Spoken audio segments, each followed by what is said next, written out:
One of the best art creatures is back in the game, the Bloodstalker. This versatile mount is amazing for traveling both high and low across the map. Today I'm going to tell you everything that you need to know about taming them and how to use them.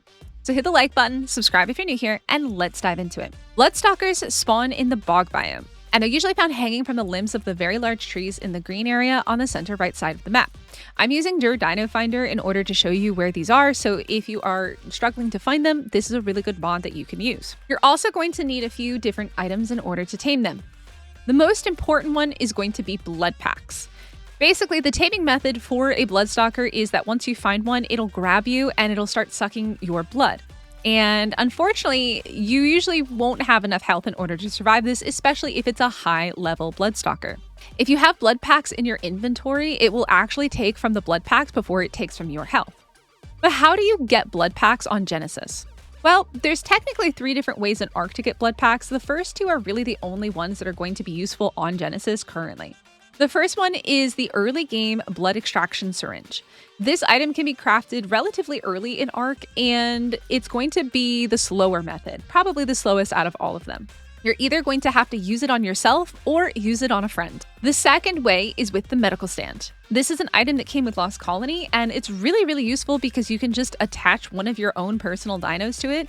I strongly recommend using something like a Daedon, or if you're on a different map, snow owls are really good as well because they can heal, or just a creature that has really high health. And essentially, it will just extract the blood from the creature, and it's pretty quick and pretty easy. The third way of getting blood doesn't really apply to this map because I don't believe that any Desmodus spawn here. I haven't found any. You're not going to be able to transfer a Desmodus over to the map, and you're not going to be able to transfer items in unless you're playing on an unofficial server or in single player.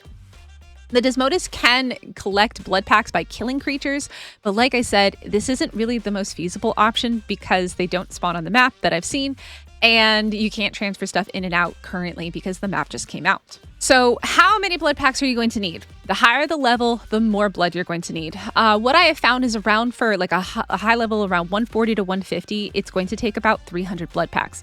Now back in ASE, and I believe in ASA as well, taming rates do not affect how much blood it takes. So regardless of whether you have 5 times taming or 1 times taming, you're going to need around 300 plus blood packs for a high level Bloodstalker.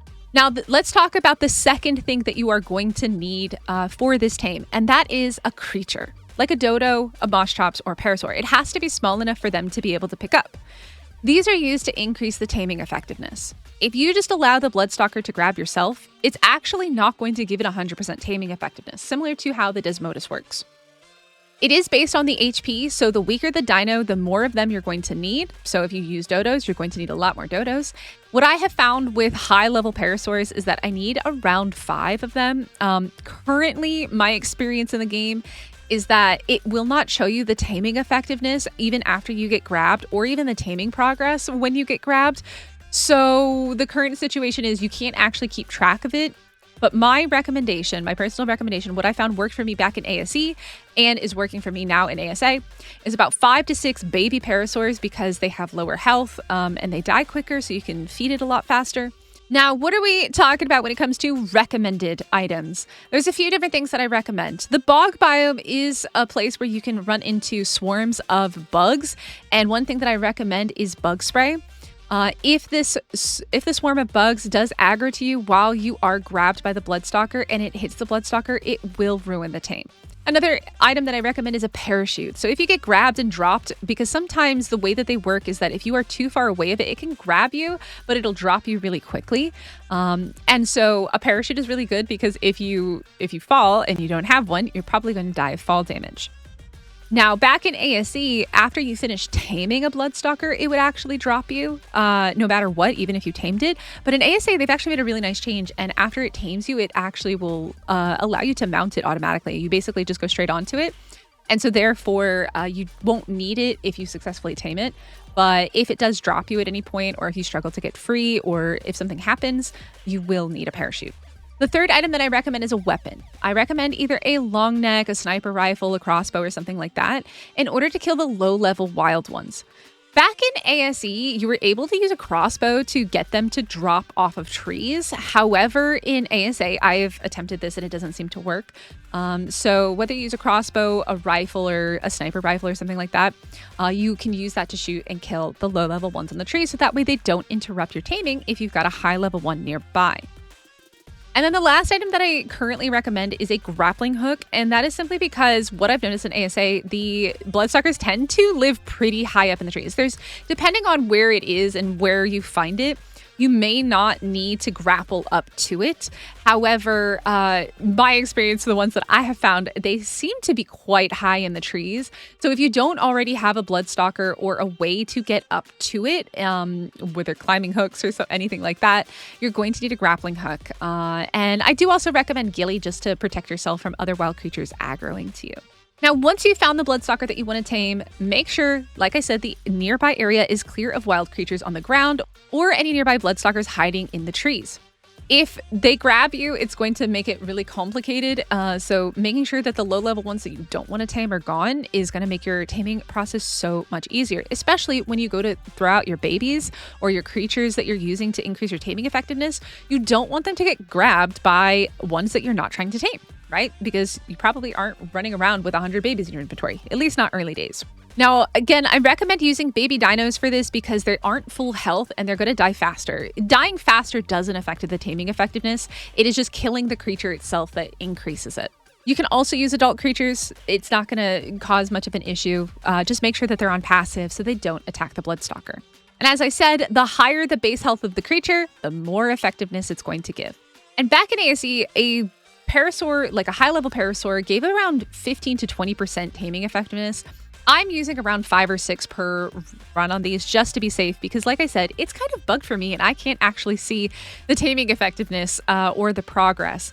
I assume that this will get fixed in the future, but this is the current state of it, or at least how it is for me. You're going to want to put the creature as close as you can to it so that it can grab it easily. As I mentioned previously, if the creature is too far, it'll grab it, but it'll drop it really quickly and kind of send your creature flying, which can be really obnoxious if you only have a couple creatures and it's yeeted your creature off into oblivion. Like I said, just make sure your creature's on passive so it doesn't attack it. If it's an adult, if it's a baby, it's not going to do anything anyways, and let the Bloodstalker kill it. After the Bloodstalker has killed enough to be 100% effectiveness, you're going to want to make sure that you have your blood packs in your inventory. You don't need to have them on your hotbar, just have them in your inventory, and you're going to go within grabbing distance just like your dinos.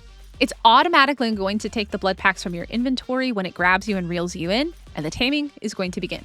Just make sure you have enough or it will start to take from your health and it can potentially kill you. A 140 to a 150, you're going to need probably more than 300 blood packs. That's been my experience with this one. This is a 140 that I'm taming. And the lower the level, the less blood you're going to need. Once the Bloodstalker is tamed, it will, like I said, mount you onto it. Back in ASE, it dropped you to the ground and it could potentially kill you that way. This is a really nice change to make it a little bit safer. And then you're going to be able to use your Bloodstalker. So once you've tamed your Bloodstalker, how do you use it? It's got some really cool abilities, and honestly, it's one of the best mounts for getting around on Genesis. Left click shoots a single web to swing or reel in targets. Right click shoots a dual web that basically is used to slingshot yourself. C button is kind of like a melee attack. Left control can detach the webs and allow you to enable the parachute mode. So there you have it. That is everything that you need to know about taming and using Bloodstalkers in Ark Survival Ascended. You can now take to the trees and explore the world like Spider-Man or head into space and go for a ride. If you found this video useful, please hit the like button, subscribe if you're new here, and hopefully I will see you in the next one.